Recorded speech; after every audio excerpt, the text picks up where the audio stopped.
Hello, and welcome to Gin and Cake.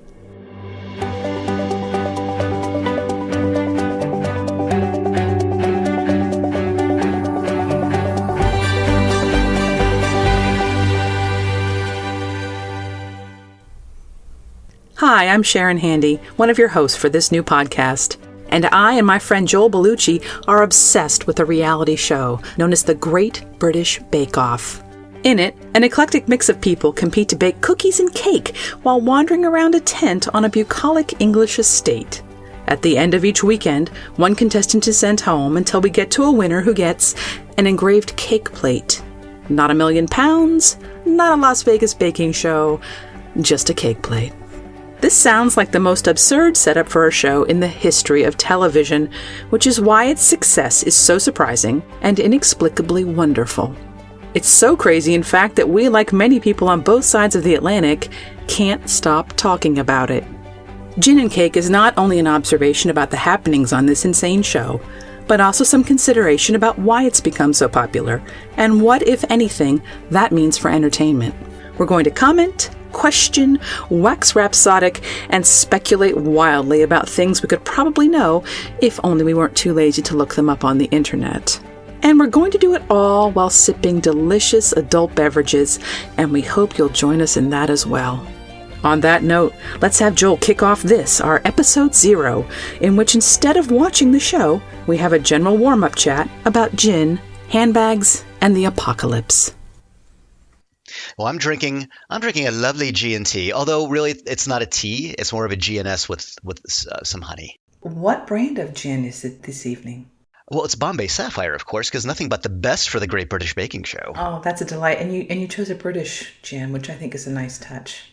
Is there any other kind? Mine's French, I confess. It's Goodwin, and it's from France, and it's really delightful. Well, that's English-ish. Once upon a time, they were together as an empire. Yeah, maybe someday again, maybe. I don't think that's in the cards. Well, they seem to be working very, very hard for that not to be in the cards. Yeah, but who could have thought that Star Wars would still be a thing, 87 years after it came out? But it's going to be. I see what you're saying. And who would have thought Queen Elizabeth II would still be the queen? But there she is. Yeah. Man, that gal has seen some shit. She's seen some handbags, man. She's seen some handbags. I love her, though, in a weird way. Me too. I do. I'm sure it's like a position she never wanted. She was just born into it and expected to do it. And she, rose to the occasion, such as it was. Well, exactly. And I think like many Americans, there's that little titter about royalty, which makes no sense at all, since our people came here for that reason. Yeah. Everything. I don't get that. We hate you, monarchists. Oh, also, we're going to build our own, except it'll be about money. Yeah. Well, let's just never mind that. Okay. All right. So eventually we're going to have to pick a title for this thing. Right. Well, first of all, are we going to refer to the show as the Great British Bake Off or the Great British Baking Show? And when did it actually switch names itself? I think we should definitely address this issue because, in fact, Americans will know it as the Great British Baking Show. And I have no idea why they changed that title, but I think we can all agree that whatever the reason was, it was stupid. It's a mystery to me. Well, Bake Off makes it sound like a contest, whereas Baking Show is more generic. Which is stupid because, of course, it is a contest. It is a reality television show. I suppose, it definitely is, but it's so non-competitive in a way. Maybe by American standards, people just couldn't deal with it. Yeah, because they don't tell each other to fuck off every 5 minutes, so how is that a contest? That's true. No one's had their hair pulled. Only a few people have cried, mostly men. Yeah. They don't badmouth the judges. One person in one season said, I disagree with Paul. And that was it. It was shocking. That was shocking. Really? Yeah. That was harsh. I'm surprised they didn't bleep out, disagree. Yeah. And covered up with like some lambs bleating pleasantly.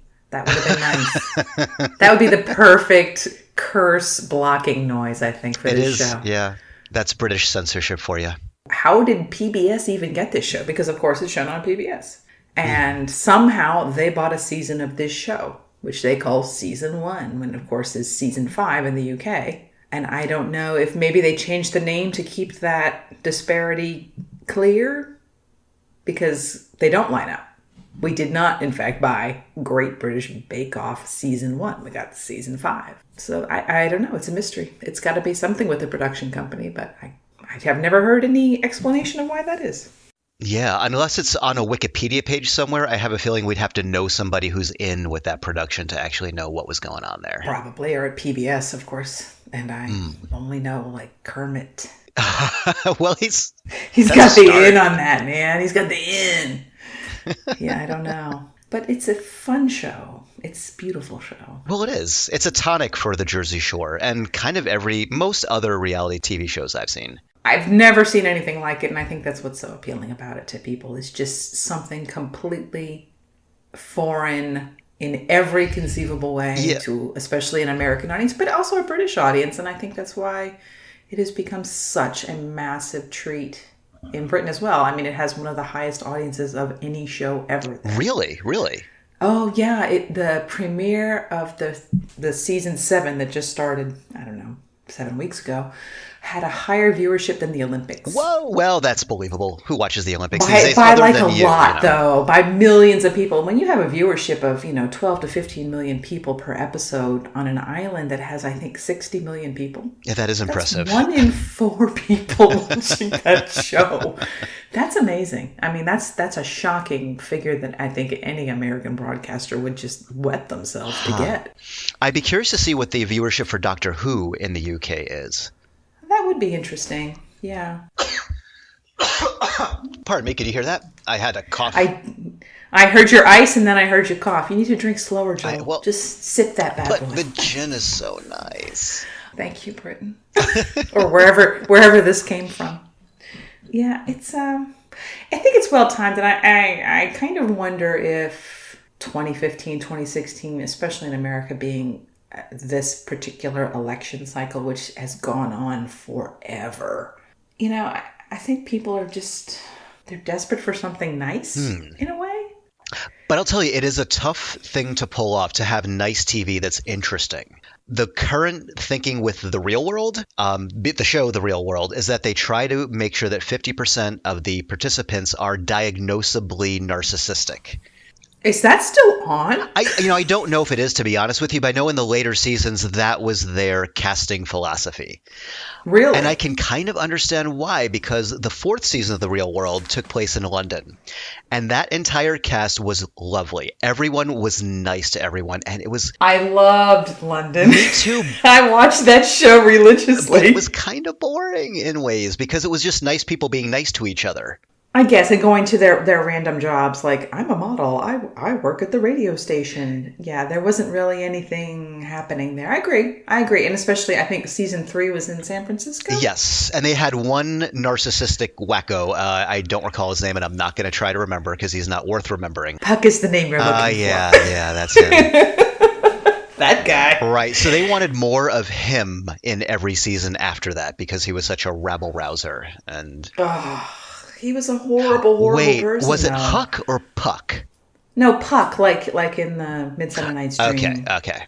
And I can't believe I just applied a Shakespearean reference to The Real World. But see, it worked. He's memorable, and I couldn't tell you one of the names from any of the really nice people who were in the London season. Interesting. Let me think now. I do. Sharon, because it's my name. I remember her very well. That doesn't count because that's too easy to remember. And there was Neil, the kind of punk rock guy who was like, he was just sort of a haircut and a nice attitude, which I don't think is punk. I mean, you and I both grew up in the 70s and 80s, and I don't remember that being the ethos of that. But Jasminda? Was she the model? Yes, she was. These are valuable neuronic connections I'm never going to get back. They are taken up with names of people who were on The Real World. That's sad. To your credit, you're remembering the boring season. Details about it, too, which I can't claim to do that because it wasn't interesting enough to get into my brain. Yeah. And I agree. So a show about making scones and cake, which seems like the most unappealing possibility for a reality show ever. And yet it's riveting. But isn't that just the personality of the presenters and the judges and the people they choose, and the fact that they can actually do something, which I think is kind of fascinating. We have so many reality shows where people just sort of wander around and they're told to do ridiculous tasks that they're completely unsuited for. And we're all supposed to laugh and isn't that funny, or cheer because they managed to do something that no human could conceivably do.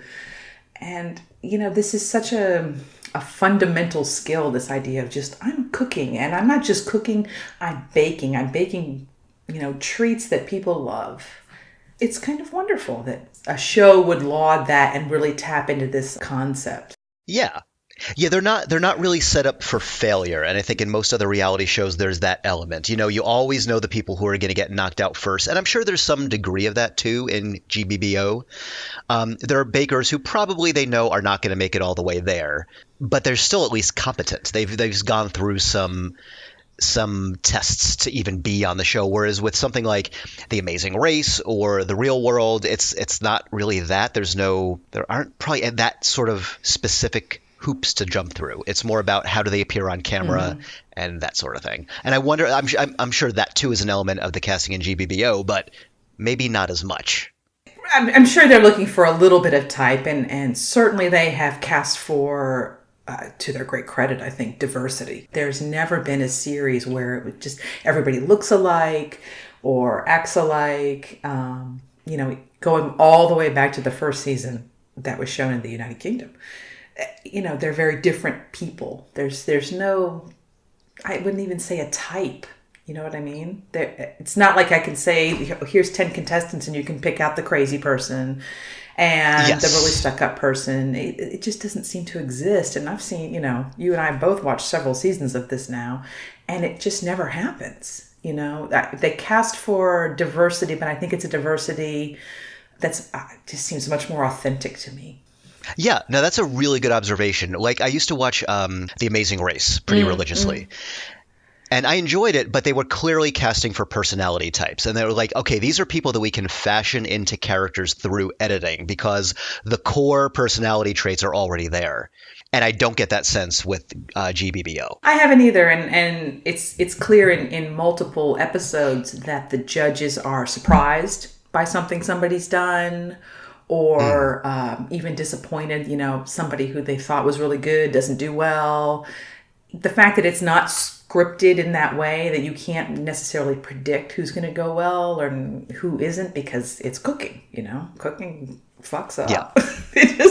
You don't always get it right. And there's no assumption really that somebody's the winner from the day one. And I agree. In a lot of reality shows, you can kind of see who's the star and who's the underdog that's going to become the star somewhere around episode 7. It just doesn't exist. And they all look like normal people. I'm going to say it just on sheer looks. These are normal looking people who dress normally. They don't present themselves as, nobody's the showboat. They just look like people that you could go and have a beer with. No, totally. But that makes them so much more approachable, and that lets me get more emotionally engaged in what's going on. Totally agree. And they are very distinct personalities. There are the more hyper people, or the more nervous person, or the one who's always jolly and happy and helpful. But that's just people, as opposed to a type of people as you described in something like The Amazing Race or The Real World, or how many reality television shows have there been? I mean, I've never really watched Survivor. The 5 minutes that I might run into over the years, it's always the same show, Well, that's it. Yeah, I watched the first 2 seasons and that was plenty. It's like, and after that, it's just been getting wackier and wackier with the rules and the makeup of the teams in order to keep it interesting. But it's like, there's not enough here to hold my interest, because the basic thing they've just done so many times already. And I don't know, it feels very gimmicky, whereas GBBO, although the whole thing's a gimmick, but it's not as obvious to me. Well, and it's so funny to have watched the very first season, which we found on YouTube illegally. I'm sorry, BBC. The show's different. It has changed a little bit in format, but honestly, it's basically the same. And it's been almost, I think, 7 years now that it's been running in the UK. And we're on our 3rd year here. And Nothing's really changed. It's the same 3 challenges. The weeks are almost the same. They always start with cake. They hit that formula almost dead on in the first season and have just been running with it ever since. It's amazing that they got that lucky or that smart. I don't know if it was just a chance thing that they hit the right moment in time for this kind of show. And I do think a lot of it's cultural. I do think people are tired of reality television and they're maybe a little fed up with a very negative cultural swing that's been happening in these last few years for all of us. I mean, not just in America, but in the UK and Europe, things have just been kind of grumpy since the Great Recession. Yeah, that's right. Yeah, I think people are tired of dark. I am too. I'm so over the apocalypse. I mean, either happen or shut up. Seriously, I'm over it. I don't want to hear about how the future's just pure misery. It's not. We live in amazing times where we can watch lovely people make cake on TV from a different country. And that's what the future's all about. Yeah, I hope so. Although, one big difference between the very first season of the show and what they're doing now is that they don't do the historical segments. They don't go off-site to interview other people anymore. And I'm guessing that when they first started, they're like, well, we can't just stay in the tent the whole time. That's going to be boring. There's not enough going on. We have to cut away. And I think over time they realized, no, that's where all the good stuff is, because the hosts are so good. The judges are so good. The contestants are so interesting. Let's just focus on that. And I much prefer the later seasons to the 2 early seasons that I've seen. Yeah, I agree. It is interesting that if you go to the PBS site, when the shows are running, there are small clips, maybe 1 to 3 minutes, that are historical. And I wonder if they were in the original broadcast in the UK, interspersed in that show. Because I don't... Oh, that's interesting. I've never seen what we call season 1, 2, and 3 in their UK original versions. So I don't know if those things have been cut out. Now, they're much, much shorter than the ones that we saw in season 1. Those were lengthy historical treaties, and I personally am fascinated because I love that stuff. I love history, and I do love the history of cooking. But yeah, there wasn't as much time in the tent, and the time that they spent in the tent was a little more choppy to me, and actually a little more repetitive. I noticed certainly the first 3 episodes of that series, we heard a lot about their backgrounds over and over again. Oh, that's true. And you're right. In the later episodes, they do that a lot less, which is fine. I don't have any problem with that. And they do spend more time interacting with the contestants. And there's, I think, a lot more interaction between the hosts and the contestants in those later series, which is great because those hosts, Mel and Sue, are just ridiculously talented. Oh, yeah. They're just lovely, lovely people that I think anybody would be pleased to know. And they've been together forever, those two. And you can tell. Oh, is that right? Yeah. They met in Cambridge in like the late 80s. And they've had shows together. I think they still are doing other shows together besides this one. So that's a almost 30-year relationship now. And you can tell. Those two are completely comfortable with each other. I didn't know that until recently. And it explains everything about their chemistry, which is just a delight. Oh, yeah. The rapport is so fun and natural. So, yeah, that makes total sense. Yeah, and I didn't mind all the historical stuff from the earlier seasons, but it felt like it broke up the pacing. And how many times can you talk about the history of the sandwich? I mean, yeah. Once you've covered it, it's pretty much once, done. exactly so once. The fact that they kept those themes through the seasons, there's always the cake show. You can't talk about the origin of cake 7 times and expect people to be interested in that, and that's fine. That's a good point, too. Although, one advantage of them having different weeks in different towns is that they can go to places where they're going to make cookies in a town called Bakewell. Yeah. Maybe that's why they did it. They're kicking off this show. It is the British baking show. They want to celebrate their heritage. They had a lot of tie-ins to charity to go around the country and celebrate these things that are so iconic. Why not celebrate that? Why not bring that back out in the open? Especially when people have gotten so far away from cooking and baking particularly because people think it's hard. It's not hard. You just got to do it. Mm-hmm. So, I appreciate that they did that. I think it's really pretty lovely. And I would like to know if they kept those little history bits in the seasons that we saw, in the versions that the UK saw. If they had maintained that. I just don't know. Yeah, we need to befriend somebody who lives there and has lived there for a few years. Or just move there. I love that. Yeah, or rent an Airbnb for 2 or 3 weeks at a time in these different cities and, experience it firsthand. You mean the show's, 10 weeks? You could just be there for all 10 weeks of the show and then, move on. It's like your GBBO, Airbnb. That might be a few too many acronyms, but... Well, it could be a whole new thing. Who knows? But it's a great show. Yeah. I don't know why I love it. I don't know why. I love the positivity of it. I love the fact that people are helpful to each other. I love the fact that the hosts are charming and not out to get anybody. And there's no setups in that horribly mean way that, honestly is not just American, but is absolutely British too. British humor can be mean. Oh, indeed, yeah. And it's not that. It's not that at all. And I think that's really resonated with more people than us, is my guess. Yeah. It's just refreshing to see that side of humanity highlighted. Yeah. It'd be nice to see it more. Yeah. They did a pottery one, too. I don't know what happened to that. A pottery one? When we were in Scotland last year, we were watching just random channels, just flipping through one day, and the baking show was on. And during the baking show, there were ads for something called I want to say it was the Great British Pottery Throwdown, which was the same thing except with pottery, which I couldn't really wrap my head around. But since I haven't heard anything about it, my guess is it didn't really take off. Okay. Interesting concept, but... Kind of. But it's not nearly as immediate as food. Yeah, nor as approachable, because how many people have a kiln in their kitchen? Not that many. Yeah. Not that many. Yeah. Yeah, but baking a bundt cake, I could potentially do that. You bake beautifully, Joel. You are a fine baker. Well, you follow the recipe on the Nestle package and you can't go wrong. It's not rocket science, man. It's not rocket science. I'm not a proper baker like you are. Well, I've done my proper baking in past, and that's certainly true. But maybe that's why. Maybe that's why I love the show. I just like thinking about cake. Yeah. I don't even like cake that much, but that's okay.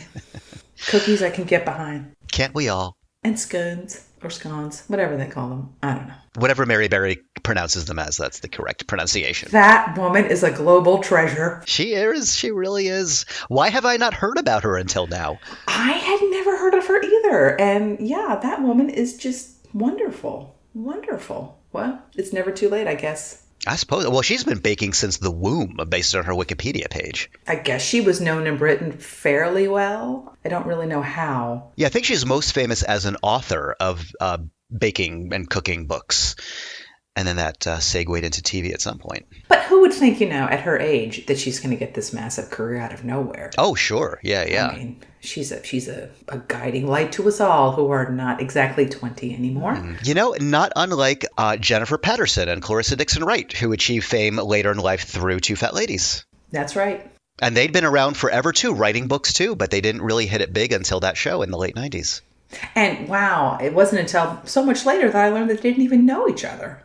Yeah. That was amazing to me. Yeah, and their rapport was just right there, right from the first episode. Yeah, it really was. I loved them. Cheers to those two. Yeah, we'll have to pod that sometime, too. I know. Oh my God, I love that show so much. Oh my gosh, yeah. I tried some of their recipes. They were pretty good. Yeah? Well, how can they not be? Everything's wrapped in bacon. And butter. Oh, I wish those two had gotten to hang out with Julia. That would have been an interesting trio right there. Yeah. So much heavy cream. So much cream. Oh, it's good times. And so much, little tippling. Yes. There would have been a lot of tippling going on there. And although it's hard to believe, we've been recording for nearly half an hour. Have we? Yeah. Went fast. God, it did, really. It's just fun to talk about the show. It really is. But I'm going to suggest that we take a pause here and see what we got. And that's where we quit. Mostly because we needed new drinks. In our next episode, Joel and I will be starting our live watch of what's known as Season 1 of the Great British Baking Show in the United States, or Season 5 of the Great British Bake Off everywhere else. We hope you'll join us. Thanks for listening.